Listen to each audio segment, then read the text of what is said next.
Hey everybody, I am now officially back. I've done enough around the house to where I am comfortable now saying that I can start my video streaming and recording and uploading schedule now back to the, typical time frames. So this is my new room. This is my new VR studio, or no, this is really just my playroom. What can I say? This is a grown-up's playroom. That's all that this is. I've already had so much fun in this. I've been able to stream over the past week, and guys, let me tell you, this is so much fun. So thank you to HTC Vive and Steam VR for making this product that encouraged me to go out and get a new house, largely for this particular device, because I'm having so much fun in here. My entire family, we love the new house. It is so nice being able to get out and actually let my kids play out in the yard and not just be stuck in like a very, very small like prison cell of an apartment. So yeah, thanks to them for getting me the final motivation to actually, provide a proper living space for my family, which gave a bonus of, of my own adult playroom. So anyway, so this video is going to be about my streaming setup, about everything that I have over here, the stuff over here, and just sort of walking you through, if you want to, how to set up your own streaming setup. Now, mine is a bit of a mess right now. I have the wires, kind of a rat's nest. I've been moving a lot of things around, so I haven't taken the time to actually do proper cable management. So for all you people out there that are going to yell at me, I get it. I know, trust me. This is not how I like to live. And this is like every time I look at it, it kind of hurts. But I've moved things around so much and I still have some movements to do. I've left it the way it is. So don't judge me too harshly. So this is the business end of my YouTube videos and my live streaming. You can see what I talked about. There is my rat's nest, okay? Don't judge me once again. But let me get something out of the way real quick because I'll be referring to them as such going forward. This computer right here is my streaming rig, okay? This is actually what does all the uploads and all the video encoding. This computer down here, that is my gaming rig. That is what actually it does nothing other than just plays the video game. So let's talk about what these computers do and what their responsibilities are. So this computer right down here, the gaming rig, right? That one does nothing but the game, okay? That is its only job in life. It's just to play the game and to output to the Vive. The streaming rig, it does every single bit of the video encoding and saving locally and also streaming up to Twitch. Every bit of it, okay? So the entire reason why I have this ridiculous setup is so that I can isolate the processing power that is required to do that video encoding. Because if I want to record at 1080p, 60 frames per second, even just like one video output, even with the, what do I have, the i7 6700K, I think that's the right one, it is too much to play the game and also encode at that rate, even with just one video output. I wanted to be able to record the game separately and record my the camera separately and also have the audio separate. And you couldn't save those three separate files or those three separate sources in the same computer and also play the game at the rate that I wanted to. So I got my streaming rig. The streaming rig, it has a Elgato HD Capture 60 Pro. I think that's the right name. I'll put a link in the description for all this stuff if you guys want. So the monitor right here of my gaming rig is piping out and it's being split with the HDMI splitter. One is going to this monitor. The other one is going into the streaming rig. Okay, and that's actually into the Elgato capture card. So you'll see if I move my mouse, it's moving it in both places. That's not actually true. It's just this over here is the Elgato capture version of it. The reason why I do that is because the Elgato has built-in encoding, so it's actually able to save that file without actually going into the CPU and using its resources. So I'm able to save the game's audio and the game's video all into its own separate file without having any of my other camera stuff mixed in, okay? Then I have one OBS instance running, which is what's actually recording all this right now, and that's actually just recording the camera and also my wireless lav, this guy right here. It's recording both those together. It's stitching them together in the same file, and it's recording it. So if I wanted to, I can get the video and I can just get the audio separately, right? So that's where I talked about those three separate sources: the game, the camera, and then my voice. So that one OBS instance is saving it locally at 1080p 60 frames per second. Elgato is saving the game at 1080p 60 frames per second.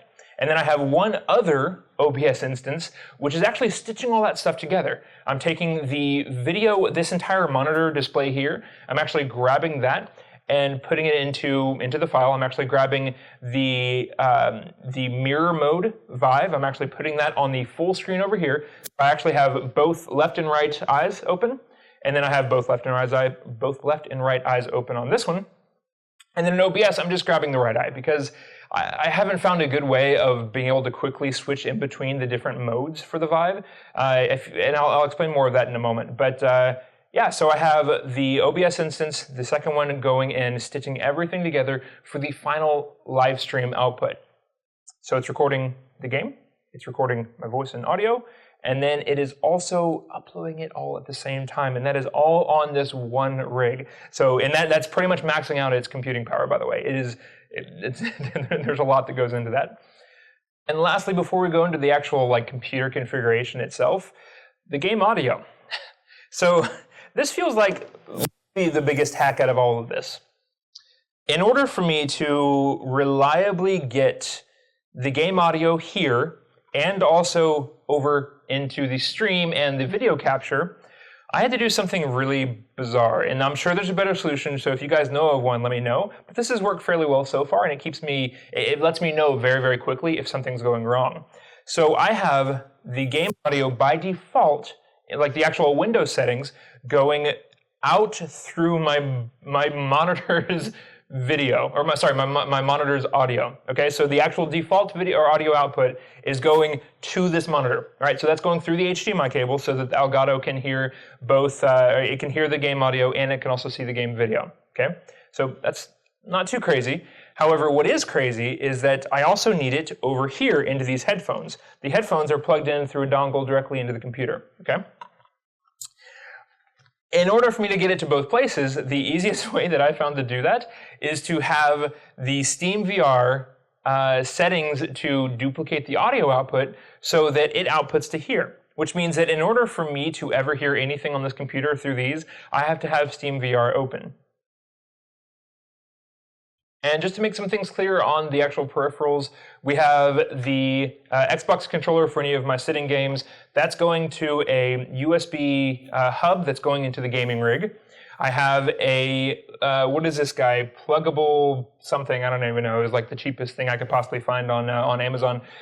This is just a mouse switcher, so I have a Logitech unifying thing here. My keyboard and mouse, that's going over here right now. All I gotta do is press a button and it goes over here. I tried to use some software called Synergy for a while, but it seemed kind of buggy and I don't know, I kind of gave up on that one. So now I'm going with a hardware approach to where it just allows me to switch back and forth. The Audio Technica, what is this guy? This is the System 8. That is going directly into the streaming rig. And that's pretty much it for the peripherals, right? I have a couple other things over here just for my convenience. I have what I used to love, and I love these headphones, but not for VR. These are my Logitech G35s. These are what I need if I need to test the audio output of the streaming rig, but so far I haven't really put these to too much use since then. We have my Hodor over there. That is the Cytec, what is this guy? Cytec X52 Pro. That's what I found to be very enjoyable for Elite Dangerous. And yeah, and then I just have my charging station over here. We've got 3 USB outputs and a AA recharging station. That is obviously for my 2 controllers and my headset. And then this guy takes AA batteries. And lastly, the camera. You, right there. Yeah, you. You typically live right up there. I have the most ridiculous setup that I can imagine so far. I am going to get a proper mount for this. However, I have this, which was previously holding up my violin on the wall, right? I needed a way to get my camera up in there, and I didn't have a proper mount for any of these cameras. So what I've done is I've put my violin mount here, and I have this phone holding thing. It's got like a bendable hard metal snake thing up here, and I'm able to actually just put my camera right in here, and so it's right about where I want it to be, facing in here, and it's absurd. That is. I do what I can, okay? I couldn't find a better solution without actually going and purchasing hardware, which I will do, but for now, that gets the job done, so don't judge me. So here's my computer's configuration. This is the gaming rig setup right now, and you'll notice one thing that was very important is just making sure that the taskbar auto hides. That way the video output can actually get as much of the screen as it can on the, the streaming rig's capture card. So in Steam VR, first thing, make sure that you disable the always on top feature of Steam VR. And the way that I actually set up the display that I actually finally capture is I just open up the mirror mode, make it full screen, and that's pretty much it. I haven't found a way to get rid of the header yet, so I actually have to crop that out of the final output, that and just a little bit of the bottom that you see down there. But, I get most of it, so I'm able to blow this up to where half of the actual final output is this. It's not it's not the full 1080p that I would want, but it's pretty close. So let's talk about the audio portion of this. This is kind of like the weird part, right? So first off, make sure that your settings have mirror audio to device set to where you want it to go. Now, I've messed myself up a few times by having this set up in a more logical way, I guess. Now I have it to where mirror to audio to device is always going to be going to my headset. And the default for the computer's audio output is always going to be going to the monitor. That way, worst case scenario, I don't hear the game, and I know I need to go and actually fix it. However, I ran into a problem a couple times where I had this reversed to where the default was going actually out to my headset and then the mirroring was to the display. However, I had forgotten to open up Steam VR or something wasn't done right, and the recording had no game audio. No good. But with this way, at least, it's kind of weird, and I always have to have Steam VR up if I want to use those headphones, but it's much better than, recording like a 30-minute segment and all of a sudden realizing that there's no game audio. That sucks. It's happened. As far as like the actual Windows settings, just to show you, I have the speakers here. This is actually what's going to my monitor, and this is the default output. This is the default communication. I don't even know what that does in Windows, but these don't do anything except that they're there. This is where the audio is actually going out. And then from time to time, I actually want to be able to record the mic output there, and that's going through there. Pretty much I only ever use that if I want to talk on like a Discord server with people that I'm playing with. Apart from that, I don't actually use the headset's mic anymore. I just use the Audio-Technica, the wireless lab that I have right here, which by the way, I didn't show you guys that. Yeah, it's right in there. Anyway, sorry for tapping on you guys. And what you're looking at now is my middle monitor. This is actually showing nothing but the Elgato display right now. Now, in order for me to actually do what I want to do, I want this to be full screen. So I have to click on it and then move my mouse away, and then eventually the actual Elgato display goes away, and then I'm actually able to see the full game and then crop out some of the things and then put it into the live stream. And this is what shows on my other monitor, on my left-hand side. This is just the OBS instance that's capturing this guy. And lastly, this is where I stitch it all together. On this side, I have the right-hand side of the Elgato capture. So typically it wouldn't show, this stuff right here, at least whenever I actually want to record something that I want to keep. So this goes away, and it's just, the right eye of the game, like this right here. And up here in the top right, normally this actually looks a little bit different. I've moved some cameras around and stuff, so I'll have to switch it back to the way I actually normally have it. But up here is where I can, have the game, or the camera capture. And down here I put the Twitch chat and the notifications and anything else. And here is where I recognize the awesome people that have helped support this stream. And that's it. That is my streaming setup. I hope y'all have found this informative. If you have, if you use any of this, please let me know. I would love to find out that you guys have used any of this in your own streaming or YouTube setup. Let me know. I'd love to check it out. And thanks. Thanks you all once again. If you're new here, please go ahead and hit that subscribe button. I do regular YouTube videos, or at least now I will, now that I'm back. So subscribe and we can have some more fun in the VR. Thank you guys. See you in the next video.